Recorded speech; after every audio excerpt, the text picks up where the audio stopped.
എന്താണ് ശിവരാത്രിയായിട്ട് വടക്കുന്നാലോട്ട് വരാണ്ടിരിക്കാൻ പറ്റില്ലല്ലോ. എന്തായാലും ഞങ്ങൾ ഇന്ന് വൈകിട്ട് വടക്കുന്നാലോട്ട് പോയിട്ടോ. അങ്ങനെ അവിടെ ലക്ഷദ്വീപം തെളിയിക്കണേക്കാളും മുന്നേ എന്തായാലും അവിടെ എത്തി. കാരണം തിരക്കൊന്നും ഉണ്ടായിരുന്നില്ല ആ സമയത്ത്. ആദ്യം അമ്പലത്തിനുള്ളിൽ പോയി തൊഴുതു. എന്നിട്ട് അവിടെ നിന്നാണ് ആദ്യം ലക്ഷദ്വീപം തെളിയിക്കുക. അമ്പലത്തിൻ്റെ ഉള്ളിൽ നമ്മൾ ശാന്തി വന്നിട്ട് അവിടെ ഒരു വിളക്ക്, ഒരു ചുറ്റുവിളക്കിൽ ആദ്യം തിരി തെളിയിക്കും. പിന്നെ അവിടെ നിന്ന് അങ്ങോട്ട് നേരെ ഫുൾ പാസ് ചെയ്ത് മൊത്തം അവിടെ തെളിയിച്ചിട്ട് പിന്നെ നമ്മുടെ അവിടെ ഓൾറെഡി ശാന്തി തെളിയിച്ചതിന് ശേഷം ഇവിടെ ചുറ്റുപാട് മൊത്തം തെളിയിച്ച് തുടങ്ങും കേട്ടോ. കാരണം മൊത്തത്തിൽ ആവണമല്ലോ, വിളക്ക് കത്തിക്കണ്ടേ. അങ്ങനെ മൊത്തത്തിൽ തെളിയിച്ചിട്ട് ഞങ്ങളാകെ 2 തിരിയൊക്കെ കത്തിച്ചോളൂ. ഉള്ളിലും പുറത്തൊക്കെ ആയിട്ട് കത്തിച്ചു കേട്ടോ. പിന്നെ പുറത്തോട്ട് ഇറങ്ങിയപ്പോൾ നല്ല തിരക്കായിരുന്നു.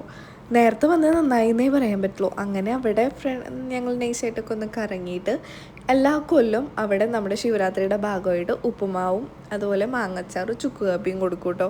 അങ്ങനെ ഞങ്ങൾ അതും കഴിച്ചു. വലിയ തിരക്കൊന്നും ഇല്ലാണ്ട് ഞങ്ങൾക്ക് പെട്ടെന്ന് കിട്ടി. അങ്ങനെ അതൊക്കെ കഴിച്ചിട്ട് ഞങ്ങൾ നേരെ അവിടെ നിന്ന് ഇറങ്ങി കേട്ടോ. അപ്പോൾ ഇത്രയേ ഉള്ളൂ. പിന്നെ ഞാൻ അതിനിടയ്ക്ക് ഞാൻ എവിടെ പൂരപ്പുറമ്പിൽ പോലും കമ്മൽ മേടിക്കാണ്ടിരിക്കില്ല.